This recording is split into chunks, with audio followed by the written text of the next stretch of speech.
Hi everyone! I'm Ale. And I'm Kat. Welcome to our channel. This is our first video ever!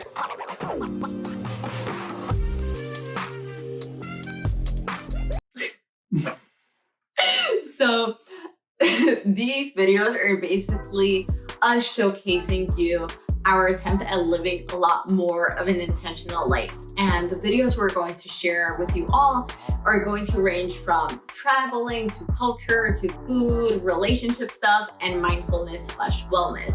And we have no idea what we're doing.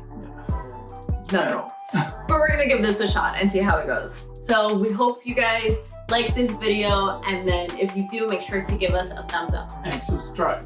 Yes. So our first video is going to be talking about long distance relationships and ways that you could make it work. Because guess what? We were in a long distance relationship and we made it work. Yeah. So, ready? Okay. Tip number 1. Can I get a drum roll? Thank you. Transparency. Being transparent with your partner is the most important thing because you need to agree on a few things. 1, when is the long distance going to end? Is it going to be in a few months or in a few years? Making sure that you have that date, and that doesn't have to be a specific date, but more or less a range in mind is going to make it so much easier, because then when you're tired of being in the long distance or you really miss your partner, you have that date and you're like, okay, only X number of weeks or X number of months or X number of years left. So that's going to help a lot. Yeah, it's like the light at the end of the tunnel. Yeah. So you know that this is gonna end somewhere sometime. So it's pretty important to make sure and talk about it. Yeah. So and make things clear. Yeah, and I think to that point, making things clear, something that you definitely need to talk about is what's going to happen. Where are we going to move and live? Because especially if you're living in 2 different countries, it's a little bit more, or continents in our case, there's some logistics to figure out, right? So making sure that you agree on that, because some people might not be as flexible depending on the restrictions that they have. Yeah, I agree 100% because flexibility is something that it's very, very important. So because if you are not flexible, and I'm not saying that it's something that has to be bad. I mean, it depends on what you want. Like if you have like, I don't know, the job of your dreams and you don't wanna leave it, or I don't know, you are in a certain city for exceptional reasons. Yeah, I think also sometimes. So the point is that there could be exceptions. So it depends, of course, on your situation. So it's just an opinion. So if there are not particular cases, I think it's like transparency is one of the most important things. Yeah. And also I would say it depends also on how much times like you go visit your partner. So wherever he or she is, so this is very important. So make sure that you visit your partner, and of course someone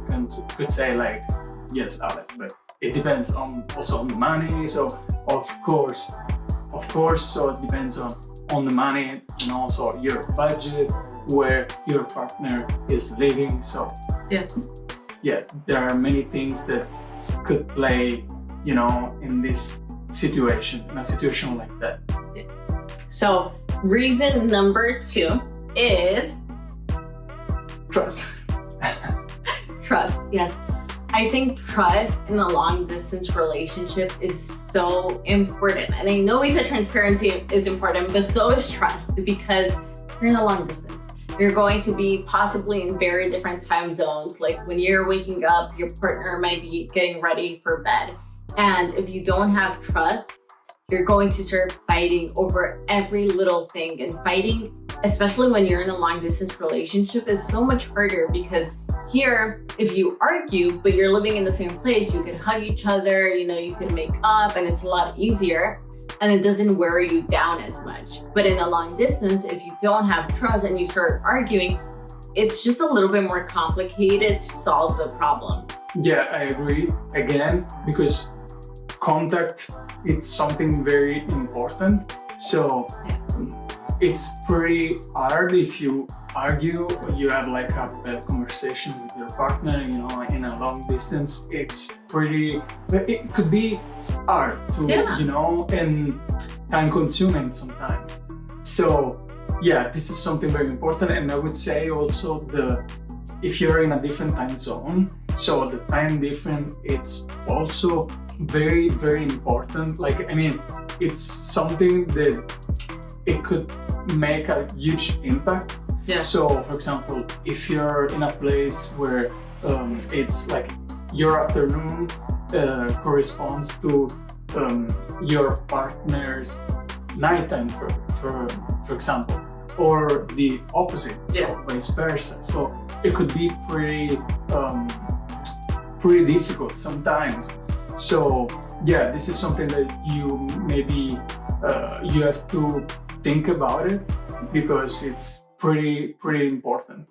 Yeah, I mean, to that point though, I think a way that the time zone can't affect you as much is if you just prepare for it and you schedule time and you just have a conversation of like, this is how my day looks like, this is where I have flexibility to talk, and just lock it on your calendar, you know, because time zone isn't really something that you could control at all. Yeah. So just making sure that you allocate time and you make your partner a priority, and you say, okay, I could talk on Monday, Tuesdays, Wednesdays, whatever, I don't know. Making sure that your schedule is clear and that time is blocked off, and then the time zone shouldn't be that much of a big issue. Yeah, even if I have to say also, not to go against you, but sometimes like this time difference, again, it could be bad because, for example, sometimes maybe you're in a certain situation and you want to just talk to your partner wherever the time is. Yeah. So sometimes like this is like a bad thing. So, and it sucks, but it's not the end of the world. I mean, like you can get over it like without not so many problems. Wait, the point number 2 was trust, and we went off topic a little bit, but going back to trust really quickly, any other tips to help improve your trust? For sure, I would say maybe someone of you guys is thinking like, what are you saying?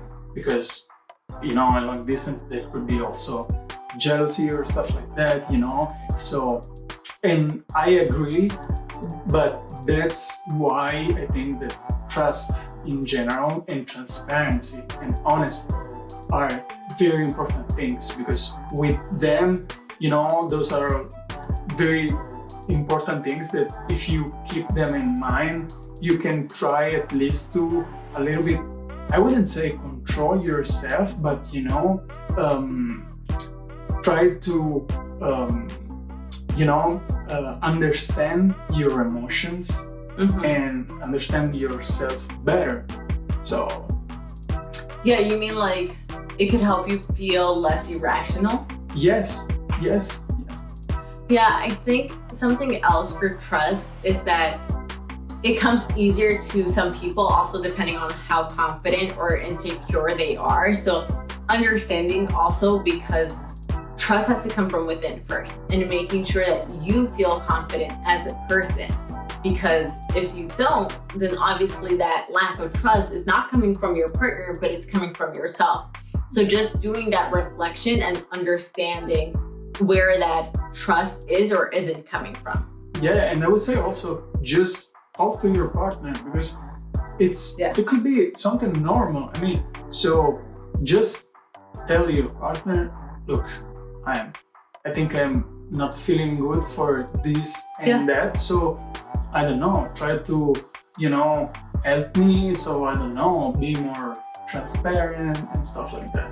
Yeah, and I think, you know, we might be going a little bit off topic, but that's where communication is key, and making sure that you are vulnerable with your partner and you are telling them when you feel like you're lacking a little bit of trust, because if you keep it inside, it's going to make the situation so much worse. And to your point, like talking to your partner is so important. And I know that sometimes people are like, well, I don't really feel comfortable telling my partner that I don't trust them. But if you keep that inside, it's just going to continue building up. And then one day you're going to explode and say, I don't trust you at all. And then your partner is going to be like, where is this coming from? Like, I had no idea. Yeah. So that was point number 2. It was really a lot. Point number 3 was... It's like, I would say technology, but I mean, when I say technology, I mean that we are in the 2021, guys. So we have awesome laptops. We have like awesome smartphones, etc. So like, let's use technology, because we can do, you know, calls or video calls or wherever you feel comfortable. So point number 3 is basically you're trying to say leverage technology. Yes. I don't think that's a good point, so we're going to ignore that. I would say point number 3 should be having fun, because in the long distance, it's a little bit more, I don't want to say difficult. Let's say you have to be more creative on how to have fun. And I think it's crucial, because otherwise you're going to get into the habit of just sharing what you ate for lunch and breakfast and dinner and what you did on a daily basis. And after a while, like, it's not going to be that exciting or fun. And you want to make sure that you're continuing to look forward to the conversation. So maybe that entails planning a date where you play video games or online games, whatever. Like, we played Connect 4 and chess and stuff like that. Doing that, or even saying, oh, you know what, let's dress up and let's pretend like we're going out for dinner and let's have dinner together, or going on like a movie date, watching the same movie at the same time, something like that. But getting creative and thinking outside of the box, how you could make your relationship still feel special even though you're far away. Yeah, and it feels also different from your daily routine. So yes. Was my point number 3 better? Yes, way better. I don't know. Obviously, you guys can tell. Obviously, we all have technology now, so I would say point number 3 is having fun. Yeah. Okay.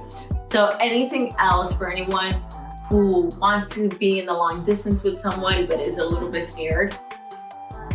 I would say, let's jump in, guys. Like, I think that if for you, your partner, it's worth it, even the relationship is worth it. So yeah, I would say you could find a way to make it work.